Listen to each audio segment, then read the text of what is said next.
জামাতের এমপির নারীসহ ভিডিও একের পর এক ভাইরাল হচ্ছে। সবচেয়ে বড় কথা হচ্ছে এই ভাইরাল হওয়ার বিষয়গুলো নিয়ে কিছু অবাক করা তথ্য প্রকাশ হয়েছে, যেটা এতদিন কেউ জানতে পারে নাই। সেই ঘটনাগুলো সামনে আসছে। শিবিরের পক্ষ থেকে জামাতের ওই এমপিকে ধোয়া তুলসীর পাতা বানানোর জন্য বলা হলো যে এই ভিডিওটা এআই দিয়ে তৈরি করা। পরবর্তীতে প্রমাণ হলো ভিডিওটা এআই দিয়ে তৈরি করা নয়। এমনকি ডাকসুর ভিপি সাদিক কায়েম তিনি নিজেও বলছেন এই ভিডিওটা এআই দিয়ে তৈরি করা। অর্থাৎ ডাকসুর ভিপি সাদিক কায়েম পুরোপুরি মিথ্যা কথা বলছে। আচ্ছা, সাদিক কায়েমের বিষয়টা পরে বলতেছি। গোপন কিছু তথ্য প্রকাশ হয়েছে যেগুলো জানলে আপনারা একদম অবাক হয়ে যাবেন। এই ভিডিও কে করলো, কেন করলো, কে উদ্দেশ্য করলো এবং কে প্রকাশ করলো, কার মাধ্যমে প্রথমে প্রকাশ হয়েছে, এগুলো জানলে অবাক হয়ে যাবেন। আমাকে আপনারা অনেকেই মেসেজ দিচ্ছেন যে ভাই আপনি এই বিষয় নিয়ে কথা বলতেছেন না কেন। আমি প্রথমে বলে রাখি, আমি যেই ঘটনার পুরোপুরি সত্যতা না পাই, আমার কাছে সত্য তথ্য প্রমাণ না আসা পর্যন্ত আমি সেই বিষয় নিয়ে কথা বলি না। আমি প্রথম দিকে মনে করেছিলাম যে আসলে এটা এআই দিয়ে তৈরি করা। যখন সাদিক কায়েম নিজে বললেন যে এটা এআই দিয়ে তৈরি করা, তখন আমি থমকে গেছি, এই জন্য কথা বলি নাই। কিন্তু এখন সেই তথ্যগুলোর সাথে আরও বেশ কিছু ভয়ানক তথ্য প্রকাশ হয়েছে, সেগুলো আপনাদেরকে জানাবো। আমি চায়নাদেরকে নিয়ে একটা কাজ করতেছি। আপনারা আমার এই ফেসবুক পেজে দেখেছেন যে যেই চায়নাদেরকে আমরা অভিযান চালিয়ে গ্রেপ্তার করিয়েছি, ভিকটিমদের উদ্ধার করেছি, সেই ভিকটিমেরা ওই চায়নাদের সাথে হাত মিলিয়ে এখন উল্টা কিছু কার্যক্রম করতেছে। যাই হোক, এর টপিক এইটা না। এবং সাংবাদিক দিয়েও আমাকে ফোন দেওয়াচ্ছে। ওই সাংবাদিকের নাম্বার আবার দেখলাম, তিনি আবার তার প্রোফাইলে যেটা দেওয়া আছে বিএনপির লিডার, এখন তিনিও ওদের পক্ষে আমাকে ফোন দিছে। আমি কোথায় থাকি, আমার নাম কি, এগুলো জানার জন্য আবার আরো বিস্তারিত কিছু আমার সাথে সরাসরি দেখা করবে। যাক, যদি বিএনপির নেতা পরিচয় দিয়ে ফোন দিত তাহলে বিষয়টা অন্যরকম হতো।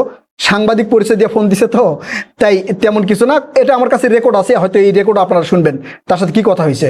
যাক, বিষয়টা হচ্ছে জামাতের এমপিকে নিয়ে। জামাতের এমপি প্রথমে যে ভিডিওটা ভাইরাল হয়েছে, সেই ভিডিওতে দেখা গেল তিনি একটা নারীর সাথে একটা রুমে আছেন এবং সেটা হোটেল রুম। সেই হোটেল রুমের সিসি ক্যামেরার ভিডিও প্রকাশ হয়েছে। এই সিসি ক্যামেরার ভিডিও কে প্রকাশ করলো, কেন প্রকাশ করলো, কতদিন আগের ভিডিও। এই ভিডিও প্রকাশ হওয়ার পরে শিবিরের পক্ষ থেকে বলা হলো এটা এআই দিয়ে তৈরি করা। পরবর্তীতে যখন জামাতের ওই এমপি ব্যাখ্যা দিলেন, তখন আমার কাছে ক্লিয়ার হলো যে এটা এআই দিয়ে তৈরি করা না। শিবিরের সাদিক কায়েম যেটা বলেছে সেটা পুরোপুরি মিথ্যা কথা। তিনি বলেছেন ওই মেয়ে তার দ্বিতীয় স্ত্রী। ভালো কথা, দ্বিতীয় স্ত্রী হতে পারে, বা তার বিবাহিত স্ত্রী হতে পারে, 4 নম্বর স্ত্রী হতে পারে। স্ত্রী তো হলেই হলো, তাই না? তো স্ত্রী হলে তিনি হোটেল রুমে তার স্ত্রীকে নিয়ে কেন গেছেন, এবং সেই জায়গার যদি ঘটনা বা ওই ভিডিও আপনারা ক্লিয়ারলি স্পষ্ট ধীরে ধীরে দেখে থাকেন, তাহলে বুঝতে পারবেন মেয়ের আচরণটা কিন্তু বইয়ের মতো মনে হচ্ছিল না। যাক, তারপরেও তার ব্যক্তিগত ব্যাপার, কি ধরনের আচরণ করবে। এরপরে আরেকটা ভিডিও ভাইরাল হলো। সেই ভিডিওতে একটা মেয়েকে প্রশ্ন করা হলো যে আপনি এখানে কি করেন, আপনার নাম কি। জামাতের এমপিকে বলা হচ্ছে যে আপনি এই মেয়েকে নিয়ে আসছেন, এই অল্পবয়সী মেয়ের সাথে কতবার আসছেন। সেখানে তিনি বলছেন না না, এটাই প্রথমবার আসছি। ওই মেয়ে বলতেছে যে আপনারা ভিডিও বন্ধ করেন, ভিডিও করে আপনারা কি করবেন, আপনারা তো ঝামেলা করবেন। ওই ভিডিওর কথাগুলো শুনে কিন্তু বোঝা যাচ্ছিল যে তারা স্বামী স্ত্রী না, এবং যে মেয়েকে দেখা যাচ্ছিল তার বয়সও অনেক কম বলেই মনে হচ্ছিল। তো ওই মেয়েটার নাম সেখানে যেটা বলেছিল সেটা কিন্তু দ্বিতীয় স্ত্রী যে নাম বলছে, মরিয়ম নাম সম্ভবত, তার সাথে কিন্তু মিল নেই। কারণ ওই মেয়ে বলছিল তার নাম হচ্ছে মাহি। এই সব মিলে হয়ে গেছে জগা খিচুড়ি। তারপরে জামাতের এই এমপি একটা সুপারিশ পত্র দিছে বায়োডাটায়। যেই বায়োডাটায় সুপারিশ পত্র দিছে, ওই বায়োডাটা হচ্ছে এই যে জামাতের এমপি বলছে দ্বিতীয় স্ত্রী তার, সেই বায়োডাটাতে লেখা আছে ওই মেয়ে আনম্যারিড। চিন্তা করেন, এটা স্পষ্ট এখন ক্লিয়ার করে আপনারা বলতে পারবেন যে চাকরির লোভ দেখিয়ে জামাতের এমপি ওই মেয়েকে তার কাছে নিয়ে এসে বিয়ে করুক বা বিয়ে ছাড়াই কিছু করুক, এটা কিন্তু এই ঘটনাটা ঘটছে।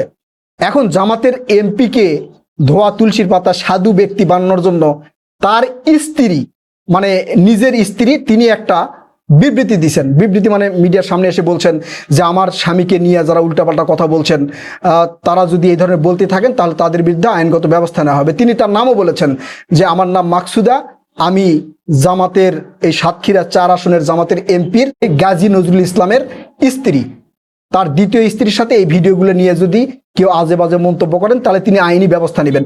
প্রশ্ন হলো, আইনি ব্যবস্থা নেবেন এমপি গাজী নজরুল ইসলাম, তার স্ত্রী নেবেন কিভাবে সেটা আমার মাথায় আসে নাই।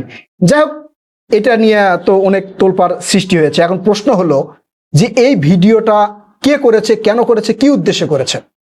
পরবর্তীতে জানা গেল যে এই ভিডিওর পিছনে কলকাঠি নাড়ছে জামাতের এমপির ড্রাইভার। জামাতের এমপির ড্রাইভারকে তার লোকজনেরা মারছে, এই জন্য এই ভিডিওগুলো প্রচার করছে।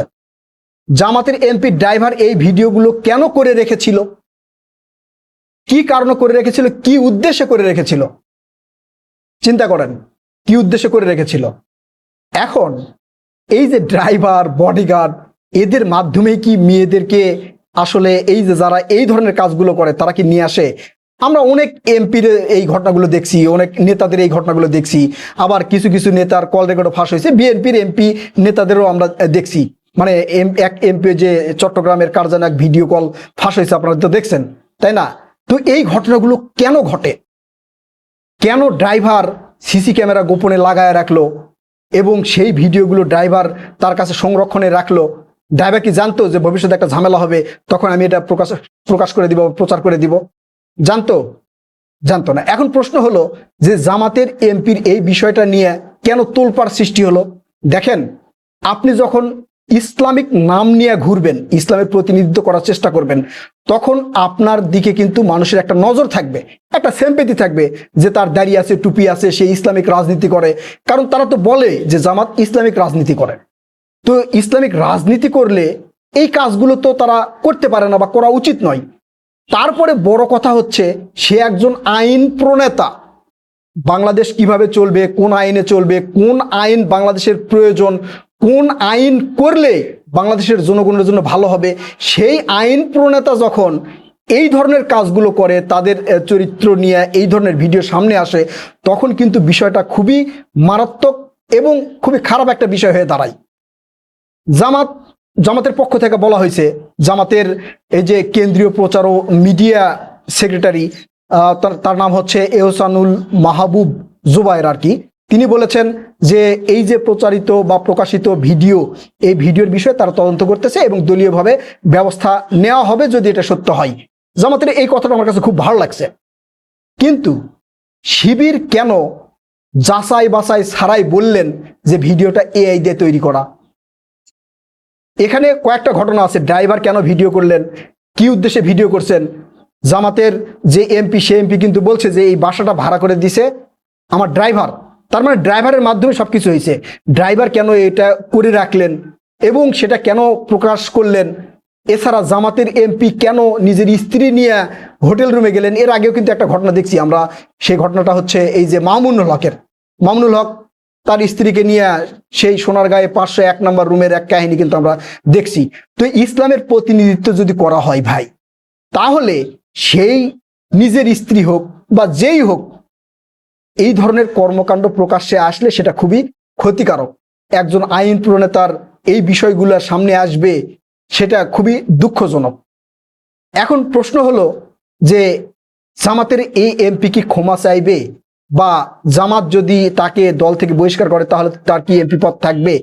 এটা ভবিষ্যতে কি হবে সেই বিষয়ে আমরা দেখবো। তবে এই সামগ্রিক বিষয় আমার কাছে খুব একটা ভালো লাগেনি। সেটা জামাতের এমপি হোক বা যে এমপি হোক, বিশেষ করে ইসলামের যেই প্রতিনিধিত্ব করার চেষ্টা করে, ইসলামের নাম নিয়ে যারা রাজনীতি করে, তাদের কাছ থেকে এই ধরনের ঘটনা একদমই প্রত্যাশা নয়। প্রিয় দর্শক, আপনারা কি মনে করছেন? আসলে এই ঘটনা কেন ঘটেছে? এদের চরিত্র আসলেই কি এইরকমই কিনা, বা এর পিছনে অন্য কোনো রহস্য আছে কিনা? আপনারা আপনাদের মূল্যবান মতামত কমেন্ট করে জানাবেন। কথা হবে নতুন কোনো ভিডিওতে। ততক্ষণ পর্যন্ত ভালো থাকবেন ইনশাল্লাহ। আল্লাহ হাফেজ।